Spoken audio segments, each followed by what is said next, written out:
بسم الله الحمد لله والصلاة والسلام على رسول الله. السلام عليكم ورحمة الله وبركاته.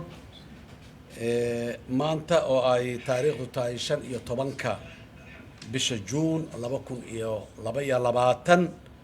waxaan si waafaqsan qodobka 9aad faqradiisa da ee dastuurka ku meel gaarka ee Jamhuuriyadda Federaalka ee Soomaaliya aan dalka Jamhuuriyadda Federaalka Soomaaliya xilka ra'iisul wasaaraha xukuumadda Federaalka Soomaaliya u magacaabay mudane Xamza Cabdi Barre oo garabkayga midigta taagan.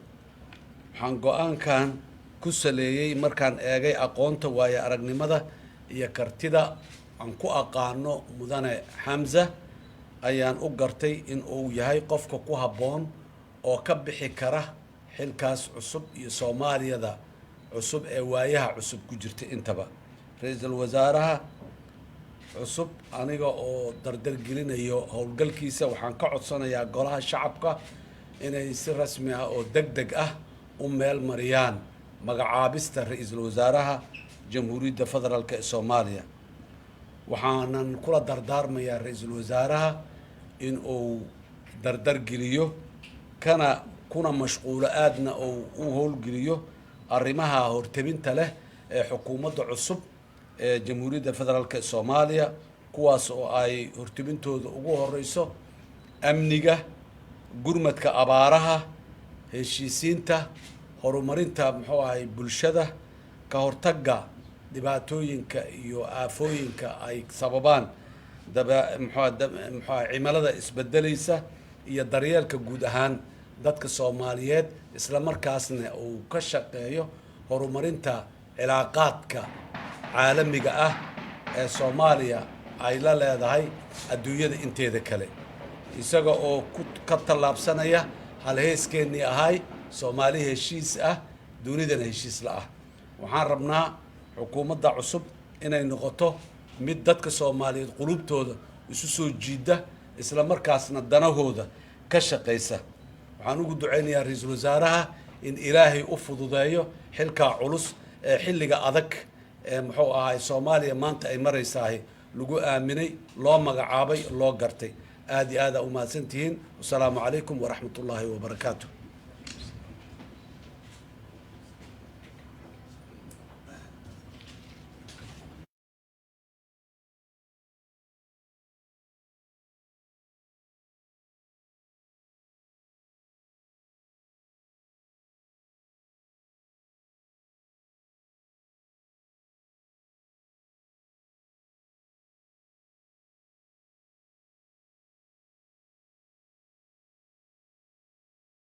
جمهورية فدرالك الصوماليا مدن حسن الشيخ محمود guud ahaan shacabka Soomaaliyeed ee ku nool dalka gudihiisa iyo dibadiisaba waxaan idinku salaamayaa assalaamu calaykum waraxmatullaahi wabarakaatuh.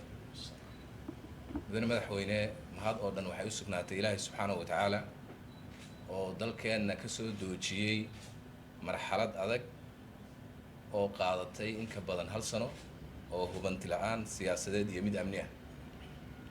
maanta waxaan runtii cagta saarnay isla markaana aan kaabiga u taagannahay inaan dhammaystirno hay-adaheennii aasaaska ama lafdhabarta u ahaa qarankeen.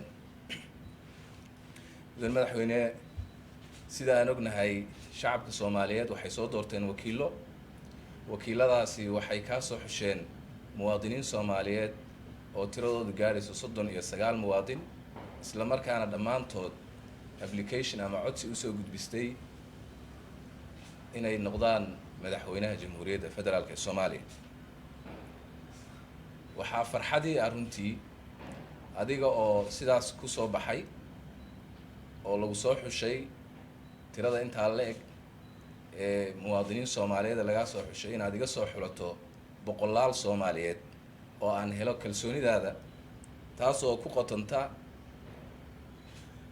inaad rumaysan tahay ama ay kula muuqato markaad qiimaysay in aan ka soo bixi karo shaqada adag ee ina hortaal. maanta mudane madaxweyne, waxaan ognahay ka sokow mashruucaaga طموحة ee aadka u ballaaran ee kalsoonida shacabka soomaaliyeed aad ku heshay oo aas-aaskiisu yahay dabcan faylasha waaweyn ama issueska waaweyn ee dadkan iyo dalkan hor yaalla oo ay kow ka tahay xasilooni siyaasadeed si loo abuuri lahaa, amnigaas si loo sugi lahaa, abaaraha dabada dheeraaday runtii sidii xal waara looga gaari lahaa, sidii dastuurka u dhiisu daba dheeraaday ee muddada dheer jiitamayay dibi ogistiisa loo soo gabagabayn lahaa, sidii lagu heli lahaa cadaalad iyo garsoor hufan oo uu dalkan yeesho, sidii wadahadalka walaalaheenna Somaliland looga nib keeni lahaa oo looga gungaari lahaa, iyo sidii lagu abuuri lahaa dhaqaale loo horumarin lahaa dhaqaale looguna abuuri lahaa dhallinyarada Soomaaliyeed iyo daa'irta Soomaaliyeed shaqo, sidii loo hirgelin lahaa guud ahaan halku-dhagga weyn ee ballaaran ee ay Soomaalidu oo dhan wada og tahay oo ah Soomaali heshiis ah, dunidana heshiis la ah. intaas oo dhan waxay u baahan tahay dadaal iyo juhdi. runtii waxaan ku faraxsanahay isla markaana aan aqbalay mudane madaxweyne inaan helay kalsoonidaada, isla markaana aad ii xulatay inaan noqdo ra-iisul wasaaraha jamhuuriyadda federaalka ee Soomaaliya. waxaan ballan qaadayaa adiga oo madaxweynihii ah iyo guud ahaan shacabka Soomaaliyeed u ballan qaadayaa in aan shaqayn doono har iyo habeen una istaagi doono sidii aan waajibkayga ku gudan lahaa, taasoo ay ugu horeyso kadib markaan helo insha Allah kalsoonida golaha shacabka. waxaan soo dhisi doonaa insha Allah xukuumad tayo leh oo u qalanta in ay samata bixiso dalka iyo dadka Soomaaliyeed. mudane madaxweyne, mar kale aad iyo aad baan kaaga mahadcelinayaa.